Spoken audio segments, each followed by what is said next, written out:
Persuasion, Chapter 7. A very few days more, and Captain Wentworth was known to be at Kellynch, and Mr. Musgrove had called on him, and come back warm in his praise, and he was engaged with the Crofts to dine at Uppercross, by the end of another week.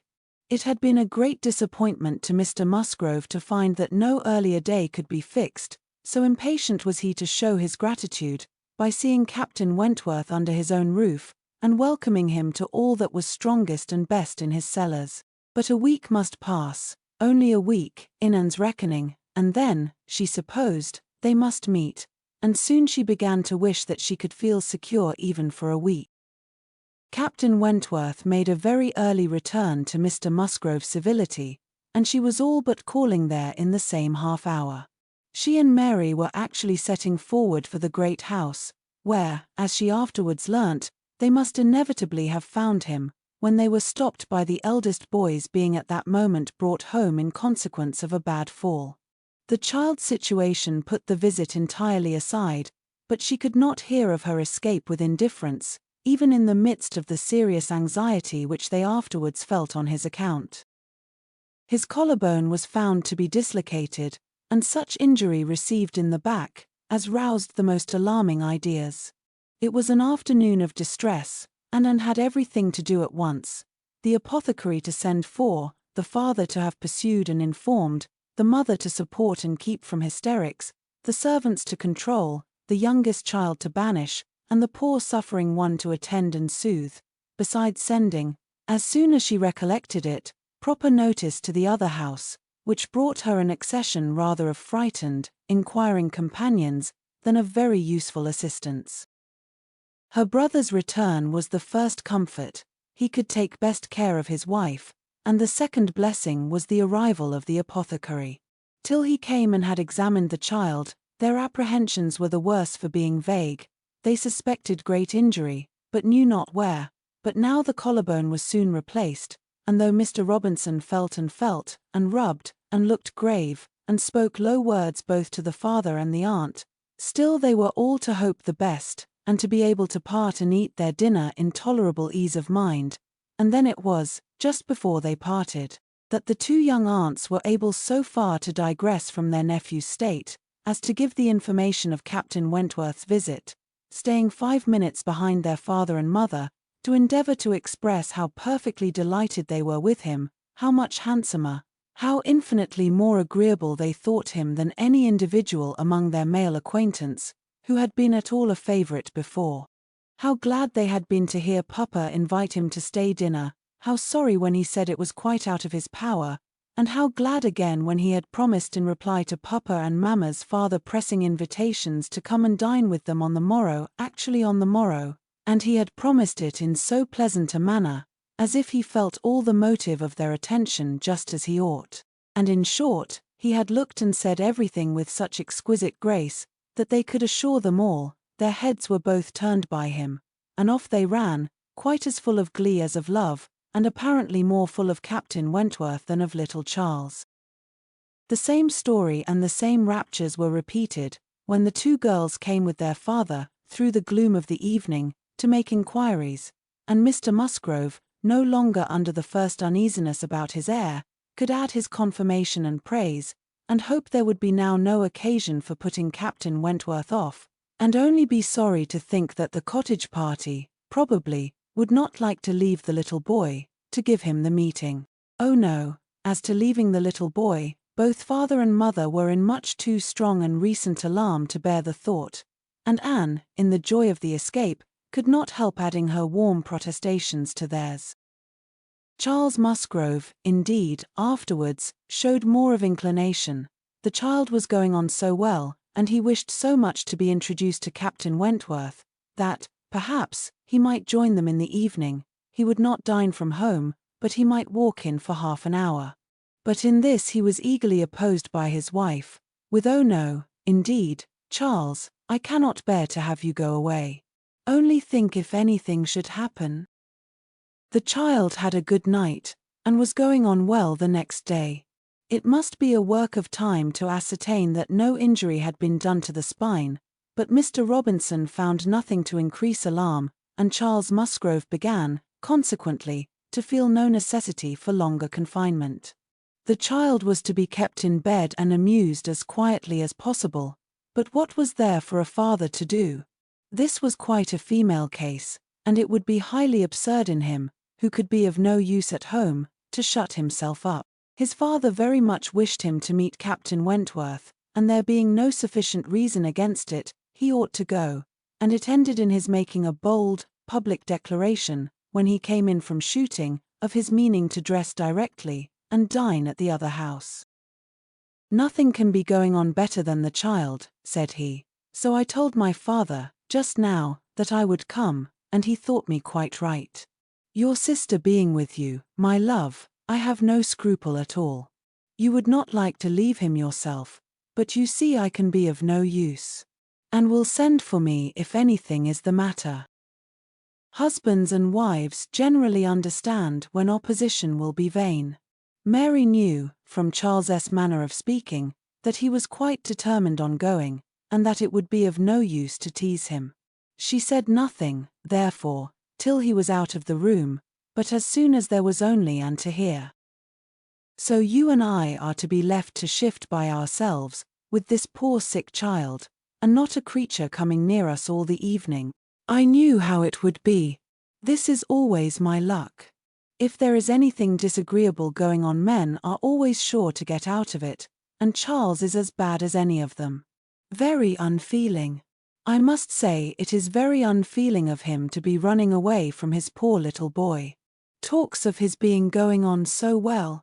How does he know that he is going on well, or that there may not be a sudden change half an hour hence? I did not think Charles would have been so unfeeling. So here he is to go away and enjoy himself, and because I am the poor mother, I am not to be allowed to stir, and yet, I am sure, I am more unfit than anybody else to be about the child. My being the mother is the very reason why my feelings should not be tried. I am not at all equal to it. You saw how hysterical I was yesterday. But that was only the effect of the suddenness of your alarm, of the shock. You will not be hysterical again. I dare say we shall have nothing to distress us. I perfectly understand Mr. Robinson's directions, and have no fears, and indeed, Mary, I cannot wonder at your husband. Nursing does not belong to a man, it is not his province. A sick child is always the mother's property, her own feelings generally make it so. I hope I am as fond of my child as any mother, but I do not know that I am of any more use in the sickroom than Charles, for I cannot be always scolding and teasing the poor child when it is ill, and you saw, this morning, that if I told him to keep quiet, he was sure to begin kicking about. I have not nerves for the sort of thing.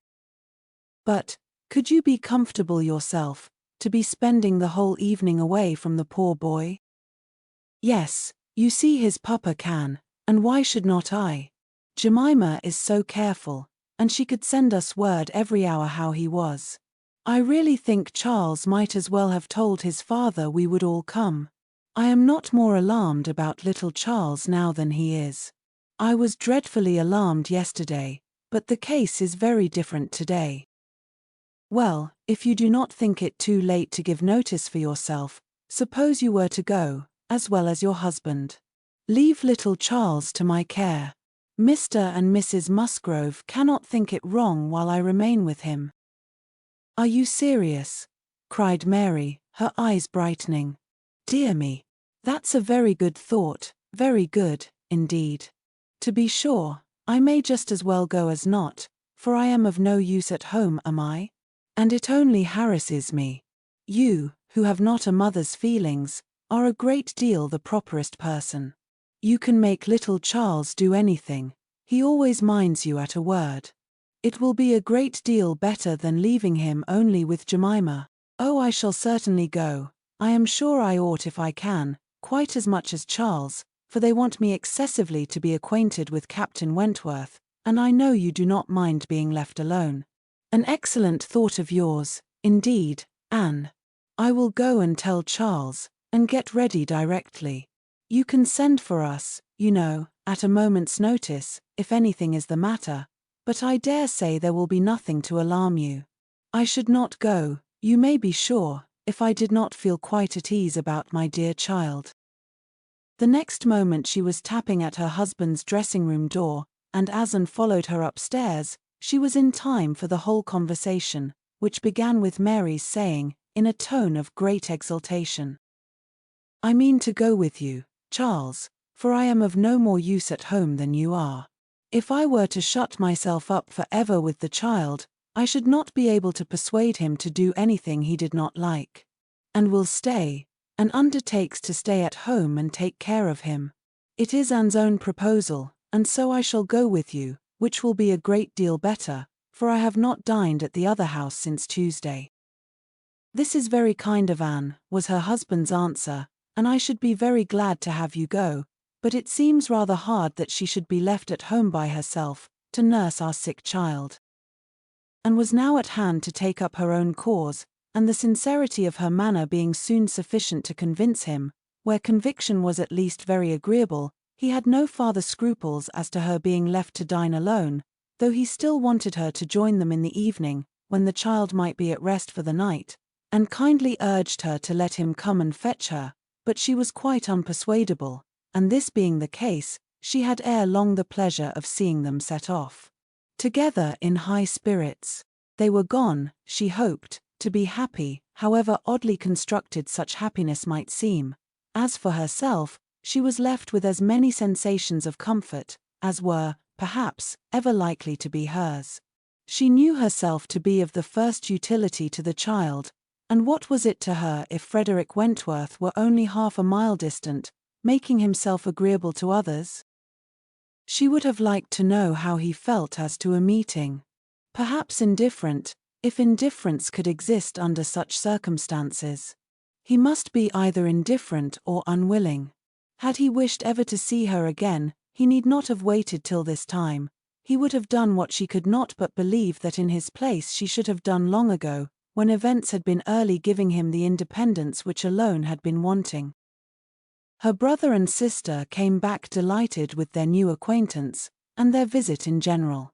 There had been music, singing, talking, laughing, all that was most agreeable, charming manners in Captain Wentworth, no shyness or reserve, they seemed all to know each other perfectly, and he was coming the very next morning to shoot with Charles. He was to come to breakfast, but not at the cottage, though that had been proposed at first. But then he had been pressed to come to the great house instead, and he seemed afraid of being in Mrs. Charles Musgrove's way, on account of the child, and therefore, somehow, they hardly knew how, it ended in Charles' being to meet him to breakfast at his father's. And understood it. He wished to avoid seeing her.